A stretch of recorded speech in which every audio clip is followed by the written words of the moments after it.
이번에는 단체 협약에 대해서 한번 알아보도록 하겠습니다. 누누이 강조하지만 단체 협약은 노동조합의 꽃이고 법이다. 가장 멋있는 거죠. 협약. 나는 노동조합 및 노동관계조정법을 볼 때 항상 열이 받아요. 처음부터 끝까지 딱 짚어보자면. 하지만 단체 협약이라는 거는 좀 우리한테 힘을 줄 수 있는 부분인 것 같습니다. 단체 협약 원칙은 서로 신의에 따라서 성실하게 교섭에 응해야 됩니다. 그렇다고 해서 그 권리를 남용할 수 없습니다. 뭐 우리 노동자들 힘 강해, 기계 세워, 기계 세워. 그러면 꼼짝 말아야. 뭐 수출 불량 지금 뭐 파키스탄, 싱가포르, 이런 데로 막 수출 밀려 있는데 이게 기계 세우면 쫄딱 나가잖아. 그래서 자기의 권리를 남용하면 안 된다. 사업주 마찬가지입니다. 혹시 그 홈페이지를 보고 있는 사업주들이 있다면 권리 남용하지 마십시오. 노동자들 역시 권리 남용하지 말고요. 신의에 따라서 성실하게 그 교섭에 응해야 됩니다. 응하지 않으면 해태하거나 이를 거부하고 이러는 경우에는 부당노동행위에 해당됩니다. 부당노동행위에 해당됩니다. 처벌 대상입니다.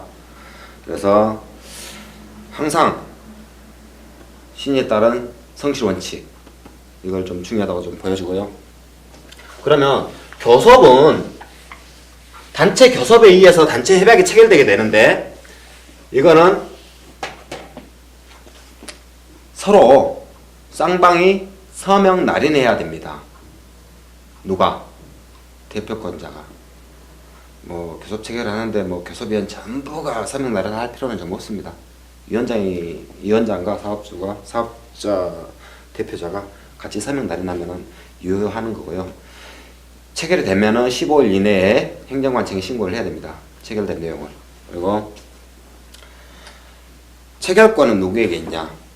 우리 규약에 단체 교섭을 체결하기 전에는 단체 협약이 마무리되는 과정에서 그 총회에, 조합원 전체 총회에 붙여서 뭐 과반수를 투표해야 유효하다. 그거는 사실 현행법으로는 용납되지가 않고 있습니다. 사실 직접민주주의 원칙에서는 그게 맞는 말이라고 생각을 하는데, 어쨌든 위원장이 선출되기 위해서는 그 전체 조합원의 과반수에 의해서 선출됐고, 그 권한을 위원장에게 위임했다고 보고 있는 것 같습니다. 그래서 체결권은 위원장에게 있는 거고요. 규약에 그렇게 되는 것은 좀 위반이다, 인정하지 않고 있다, 이렇게 보여지고요. 그러면 유효기간은, 단체 협약의 유효기간은 2년을 초과하지 못합니다. 올해 체결을 하면 단체 협약은 내년 후년에는 다시 체결해야 되겠죠. 하지만 특별한 규정이 없는 한, 특별한 뭐 단협에 뭐 다시 체결될 때까지 이 규약이 유효하다라는 이런 특별한 그 규정이 없는 한 6개월 이내에 일을 해지하고자 하는 사람들은 사업주나 노동조합 측에서 통보를 상대방에 통보하면 됩니다. 그리고 자동적으로 2년이 지났는데 체결되지 않는 경우에는 그 3개월간은 유효하게 연장되는 거고요. 그래서 2년이 되기 전에 미리미리 준비해서 이런 덫에 걸리지 않게 해야 되겠죠. 단체 협약은 그렇게 해서 좀 준비를 할 필요가 있고요. 어쨌든 간에 우리의 단체 협약은 우리의 법이다. 어려. 우리 단체 협약에는 상여금 600% 주게 돼 있어요. 근데 우리 취업규칙에는 500% 돼 있어.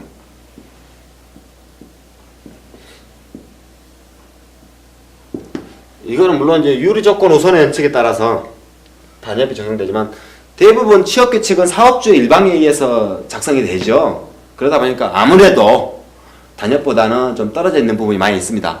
그런데 취업규칙이 단체 협약보다 더 유리한 조건이 있어요. 그러면은 그 부분에 대해서는 무효다. 단협이 취업규칙을 따르게 됩니다. 유리조건 우선의 원칙. 근데 근로기준법 법보다 미달한다. 다 무효입니다. 근로기준법은 최소한의 보장, 최저의 기준, 바로 기준이다. 최저의 기준을 이야기하고 있기 때문에 그 법 이하로 내려간 부분은, 조건이 내려가 있는 부분은 전부 무효이다. 그래서 단체협약을 체결할 때 그냥 주먹구구식에 체결하지 마시고, 단체협약 근로기준법도 보고, 취업규칙도 보고, 또 객관적으로 우리 현장 상황이 얼마나 나아졌는지, 이런 것들을, 그렇다고 해서 엉뚱하게 말도 안 되는 주장하지 마시고요. 좀 적정하게 우리가 조건을 어떻게 바꿔나갈 것이냐, 이런 정도를 좀 준비를 해서 요구를 해야 될 것 같습니다. 그래서 단체협약은 그렇게 좀 체결을 해야 될 것 같고요. 이 위원장의 아까 체결권 이야기 했었잖아요. 위원장이 대표, 조합의 대표자가 체결권을 가진다. 근데 조합원들은 임금 10%가 최저의 생계 마지노선이야. 근데 위원장 5% 혼자 체결권 있다고 혼자 찍어버렸어. 직권조인이라고 하죠. 직권조인을 했어요. 이럴 때 효력 있느냐? 효력 있습니다. 효력 있어요. 그럴 때 어떻게 해야 되겠죠? 그때는 반노동자적인 위원장은 노동자의 힘으로 갈아치워야 된다. 그걸 갈아치우지 못한 노동조합은 힘을 길러야 되겠죠. 그래서 지금 뭐 사업장들도 막 그 말썽 일어나고 있죠. 노동조합의 열망을 저버리고 말이야. 직권 조인한 위원장. 하지만 우리 단협에는, 아니 규약에는 체결 전에 과반수 이상 동의를 요한다. 이걸 위반했냐?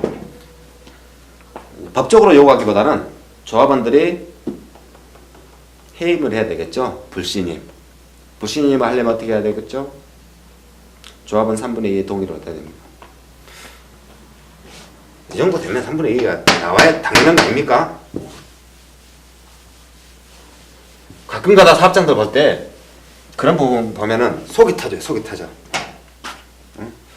명색이 내부로는 민주노조다. 뭐 지역노조 활동 잘 하잖아. 김동지, 사업장 일 잘 되는. 근데 내부에서 썩어 있는 노동조합. 그런 부분에서는 참으로 분노가 저 개인적으로 많이 솟구쳐 오릅니다.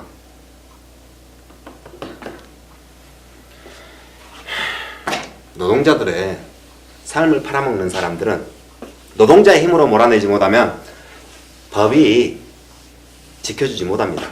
그런 부분은.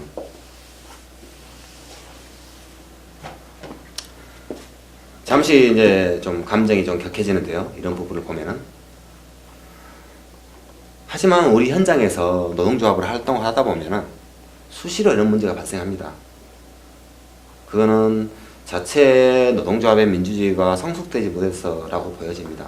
그거는 위원장이 철저하고 양심적으로 바뀌는 게 아니라 현장의 노동자들이 그걸 바꿔주고 지탱을 해줘야 돼요.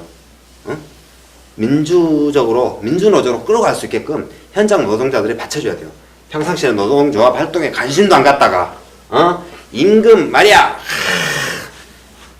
사실 임금 올라가는 거 싫어하는 사람 어디 있습니까? 10%보다 15%가 좋고 5%보다 10%가 좋죠. 평소에는 노동조합 활동에 관심도 안 갖다가 말이야 교섭할 때 보면 좀 더 또 교섭을 준비하는 사람들은 또 현장에 대한 어떤 객관적인 판단이 필요했겠죠. 노동조합 간부만을 탓하지도 말고 현장에서 항상 평상시에 노동조합에 관심 갖고 나의 조직 이렇게 관심 가져야 되는 문제인 것 같아요. 자, 그러면 일반적인